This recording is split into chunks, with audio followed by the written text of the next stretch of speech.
قرآن کریم میں بیان شدہ واقعات اور قصص میں سب سے بڑا قصہ موسیٰ علیہ السلام کا ہے۔ آپ اللہ کے اولو العزم رسول تھے۔ آپ کا قصہ قرآن کریم کی 73 سورتوں میں جا بجا پھیلا ہوا ہے۔ 73 سورتوں میں پھیلے ہوئے قصے کو یکجا کرنا آسان کام نہیں۔ ایسے واقعات کی جزیات کو قرآن و حدیث کی چھلنی میں سے گزارنا انتہائی ضروری ہے، تاکہ ہر بات قرآن اور حدیث سے منطبق ہو جائے اور ان کے نزول کا منشا اور تقاضا بھی پورا ہو جائے۔ تو آئیے سنتے ہیں قصہ سیدنا موسیٰ علیہ السلام کا۔ یہ فرعون یعنی ولید بن مصعب بہت جابر اور ظالم شخص تھا۔ ظلم و جبر کی ان آخری حدوں کو پہنچ گیا تھا جن تک شاید انسانوں میں سے کوئی بھی نہ پہنچا ہوگا، یہاں تک کہ اس نے رب ہونے کا دعویٰ کر دیا۔ وہ اللہ تعالیٰ کا انکار کرتے ہوئے کہا کرتا تھا، وقال فرعون يا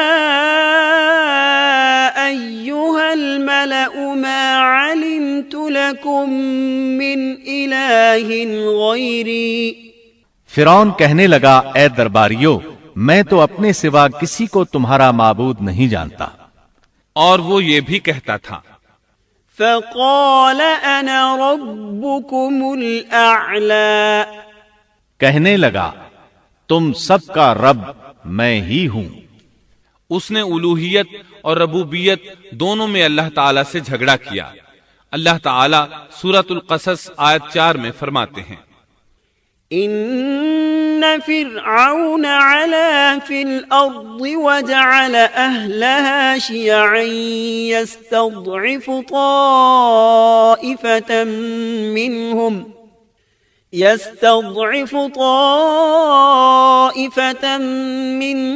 يذبح أبناءهم ويستحيي نساءهم إنه كان من المفسدين۔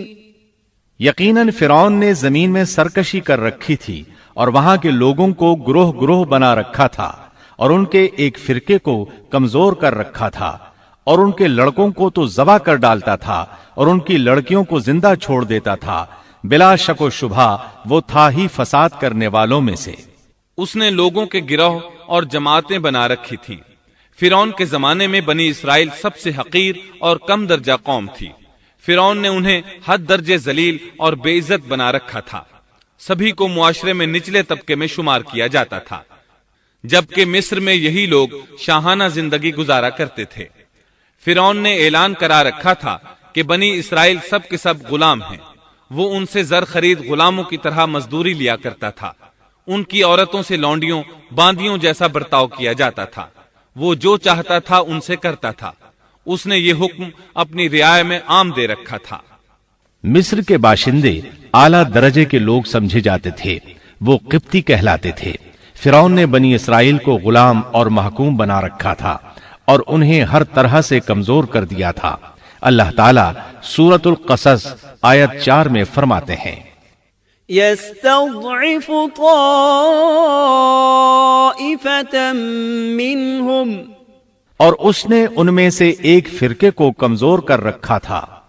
بنی اسرائیل اس ذلت سے نجات پانے کا انتظار کر رہے تھے، اور اس کی وجہ یہ تھی کہ انہیں ایک بشارت ملی ہوئی تھی۔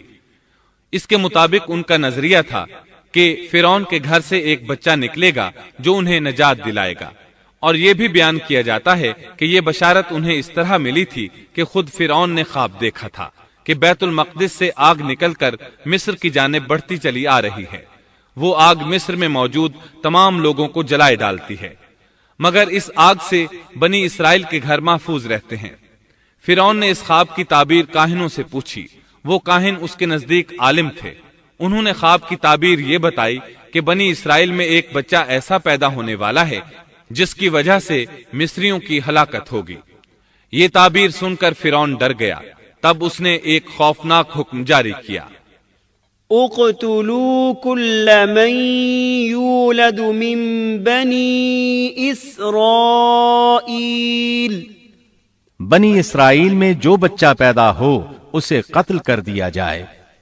اللہ کی قدرت دیکھیے کہ ہارون علیہ السلام اس سے پہلے پیدا ہو چکے تھے اور موسیٰ علیہ السلام کی والدہ امید سے تھی۔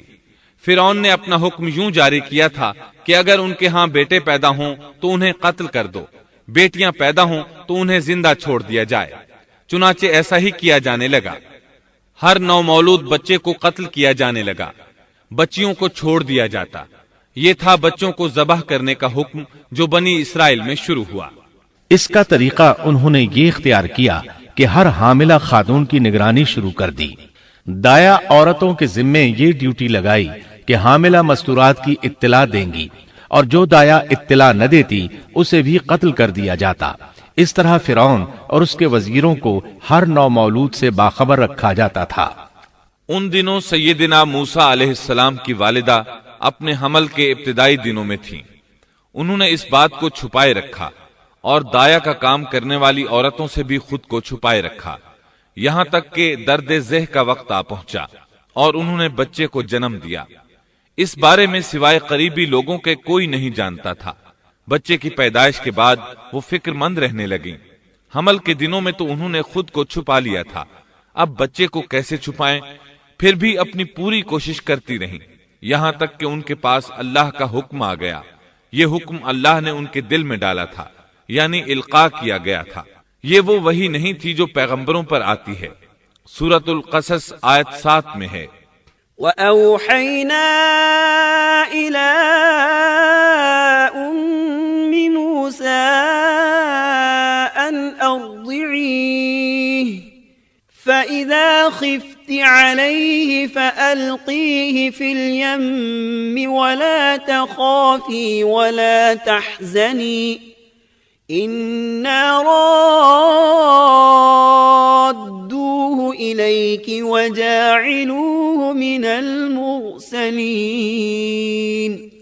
اور ہم نے موسیٰ کی ماں کو وحی کی کہ اسے دودھ پلاتی رہ، اور جب تجھے اس کی نسبت کوئی خوف معلوم ہو تو اسے دریا میں بہا دینا، اور کوئی ڈر خوف یا رنج غم نہ کرنا، ہم یقیناً اسے تیری طرف لوٹانے والے ہیں اور اسے اپنے پیغمبروں میں بنانے والے ہیں۔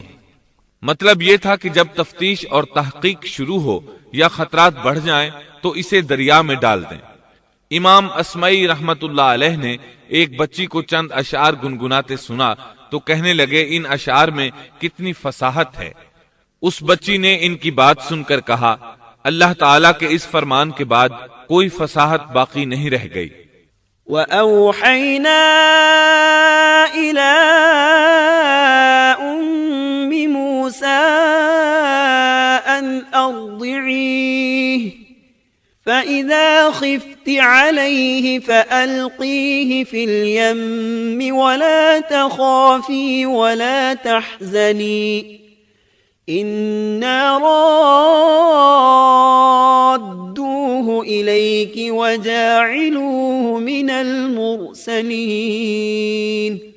اس آیت مبارکہ میں بیک وقت دو خبریں، دو احکام، دو حکم امتناعی اور دو بشارتیں ہیں، یعنی ہم نے موسیٰ کی ماں کو وحی کی کہ اسے دودھ پلاتی رہے۔ یہ دو خبریں ہیں، اور جب تجھے خوف محسوس ہو تو اسے دریا میں بہا دے، یہ دو حکم ہیں۔ کوئی خوف نہ کھا اور کوئی غم نہ کر، یہ دو امتناعی حکم ہیں۔ ہم یقیناً اسے تیری طرف لوٹانے والے ہیں اور اسے اپنے پیغمبروں میں سے ایک پیغمبر بنانے والے ہیں۔ یہ دو بشارتیں ہیں۔ اور پھر واقعی تلاش شروع ہو گئی، بنی اسرائیل پر سختی کی گئی۔ موسیٰ علیہ السلام کی ماں نے اللہ کے حکم کے مطابق بچے کو صندوق میں رکھا اور دریا میں چھوڑ دیا۔ ساتھ ہی موسیٰ علیہ السلام کی بہن سے کہا، تو بھی اس کے پیچھے پیچھے چلتی جا۔ چنانچہ وہ دریائے نیل کی موجوں میں چلے اور ان کی بہن کنارے کنارے چلی، اپنے بھائی کی نگرانی کرتی جا رہی ہے کہ دریا میں ڈالنے کے بعد کیا بنتا ہے۔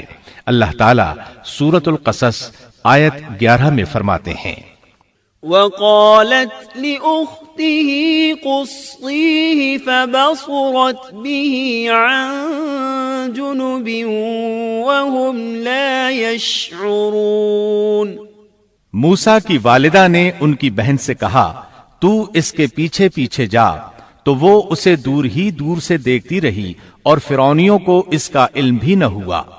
صندوق بہتا ہوا فرعون کے محلات کے قریب آن ٹھہرا۔ محلات دریائے نیل کے کنارے تھے۔ اللہ تعالیٰ سورۃ القصص میں فرماتے ہیں، آخر فرعون کے آدمیوں نے صندوق اٹھا لیا، آخرکار یہی بچہ ان کا دشمن ہوا اور ان کے رنج کا باعث بنا۔ اب وہ اس کی بھلائی چاہ رہے ہیں، لیکن وہی فرعونیوں کے لیے وبال جان بننے والا تھا۔